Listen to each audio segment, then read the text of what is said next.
War. A fight between nations spanning multiple generations, and always ending in pain for both sides.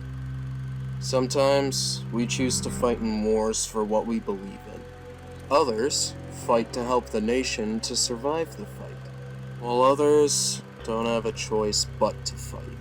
Ages into the future, a faction of robots known as the Spectre appeared, but instead of being emotionless drones we know them as, they were sentient. The Spectra violated the first law of robotics, seeking to purge the world of humans and causing a war because of it. Their way of winning was to make a satellite marked to only murder humans destroy the world. After this genocide, the Spectra split into two, the Spectra and the Magi. The Spectra continued to hunt the Magi, so they were the only ones left on the planet, while the Magi seek to stop them, creating an everlasting robot war. However, the Magi discovered something. Unborn, there was still one human left alive. One hope the Spectra might face the consequences of their actions someday. The unborn human was eventually born, somehow, and was taken in by the Magi as part of their family. This child was reckless, but from her training an exceptional fighter that not even a machine on its hardest difficulty could predict. However, this training would come to an end very quickly. On her 13th birthday, the child wandered from her home to discover the outside world, destroyed, and had a close encounter with the Spectra, only surviving while the Magi held them off for her to seek a power held by humans before the Purge, the power of the Sky Striker, and proceed to continue the wars started ages ago completely alone and going on for years. Well, it's child soldier time, and time to show you how to Sky Striker. Sky Strikers are a power used to quick switch weapons and armors on the fly for when you really need them, like in Doom, Ultra Kill, etc. As an archetype, Sky Striker focuses around two monsters, Ray, the child from the story, and Rose, who I have theories on, but that can wait. The main point of only using Ray and Rose is while they are kinda meh on their own, they can link a circuit to summon multiple Sky Striker armors for different situations, ranging from a free direct attack, to making your opponent's monsters useless, to stopping a free attack, to banishing monsters if you have the guts to play two monsters, and one to bring back a spell from the grave and boost her attack by the amount of spells in the grave. The main reason the armors are so good is because of the Sky Striker spells.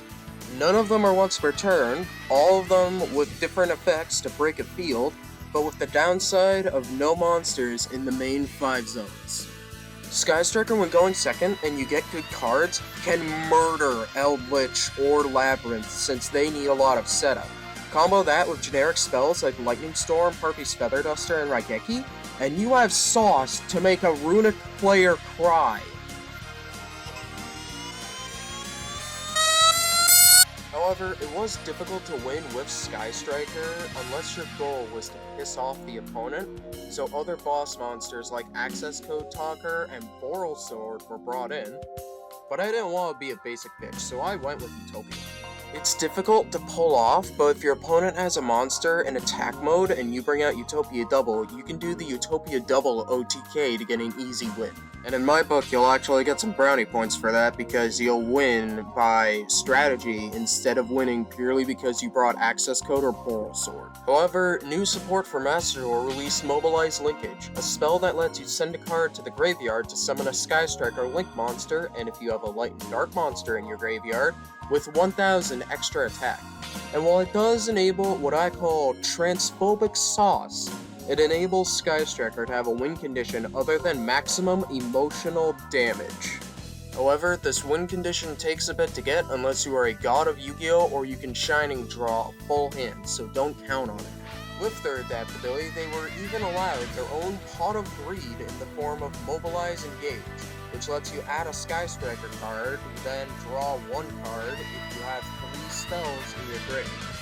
You can probably guess what the rest of the Sky Striker cards do based on the 3 spells in the grave. If it destroys a monster and you have 3 spells in the grave, you can pop a back row. If you pop a face down back row, then you can pop a monster if you have 3 spells in your grave. If you negate a monster, you can steal that monster. If you banish a monster, you can instead take control of that monster. And if you give Ray protection to card effects, she will also get protection to battle if you have 3 spells in your grave. You might wonder what the point of the stealing monster effects are. Well, that's because Sky Strikers also have 2 different spells that allow you to send a card to the graveyard to get bonus effects.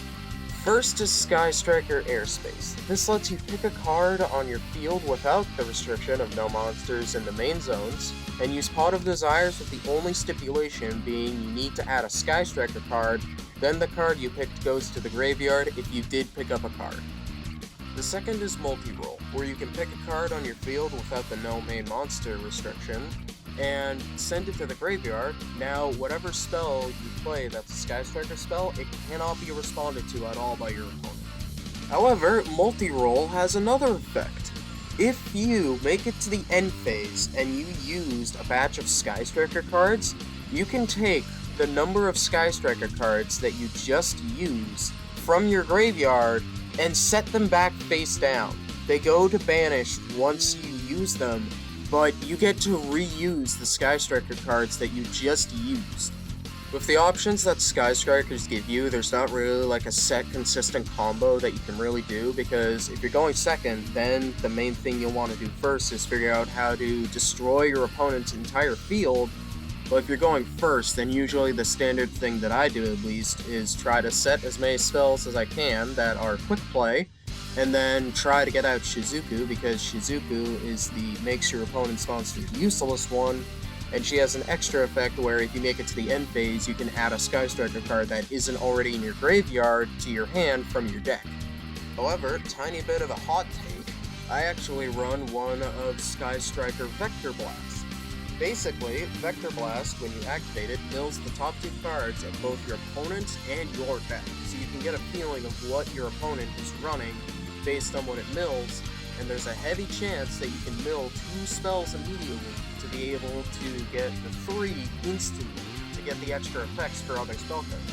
The way I also played Sky Strikers before Linkage came out was to try and keep Kagari out as long as I could and just try to piss off the opponent while trying to keep Kagari alive. Because Kagari is the strongest of all the Sky Striker armors based on the attack boosts, so if you keep the attack boost but keep fighting against your opponent's monsters, then you can keep attacking directly while circumventing your opponent's monsters entirely. That is the main reason I made Kagari summon chant, "Blaze your circuit and show your will to fight the night!" Because for what I believed at the time, you always wanted to keep out Kagari, but the other factors was she had a sword, so I saw her out as a modern day knight, and the Nightmare Phoenix appeared was conveniently for punting. Aside from the Sky Striker spells, it is also nice to have in some generic spells like Upstart Goblin and Reinforcement of the Army, because Reinforcement of the Army lets you search out Ray or Rose for free, and Upstart Goblin is just a free draw. So you can get free spells into the graveyard while also getting slight hand advantage. The usual hand traps are also a pretty easy fit, but Sky Striker actually has 2 other monsters that I forgot to mention, which aren't that useful. There's Aileron, who is basically an Eclipse spell and one of Ray's childhood friends, and also a really big guy I can't remember the name of, that is basically a Kaiju, which is tribute one of your opponent's monsters, circumventing all of their protections, and summon that Sky Striker monster to your opponent's field. And now that we've reached the end of the main video, it's time for the theory! Manga theory, I guess. I was reading through OCG's stories, noticing that Sky Striker was one of the first to figure out what really happened. Originally, I didn't know about the human genocide until I read it, but Rose shows up in a lot of the cards, despite Ray being the last human alive. So my theory is, because the Sky Striker realized how powerful Ray got, sought to clone Ray so they have their own Sky Striker to fight the Sky Striker with. Only they couldn't give Rose any Sky Striker power, so they had to reverse engineer it so she had her own variant instead of the main power. How helpful this was, we will let Linkage decide. know I haven't done any outros, but I probably should test a YouTube theory I've had, but if you did watch to the end, congratulations, you are one of the rare few people who listen fully to me ramble on about a Yu-Gi-Oh! Archetype. You should consider subscribing. As of Howdy Utopia, because I'm recording this early, only 97% of my viewers are actually subscribed, and it's always your pick to unsubscribe. And if I can get to 100 subs, I'll open a Discord server for video ideas, editing your replays, memes, and learning other archetypes from people who actually know those archetypes. And I would also like to personally thank Bad Motorfinger for editing this entire video. That being said though, for next time, be prepared to witness a whirlwind of destruction.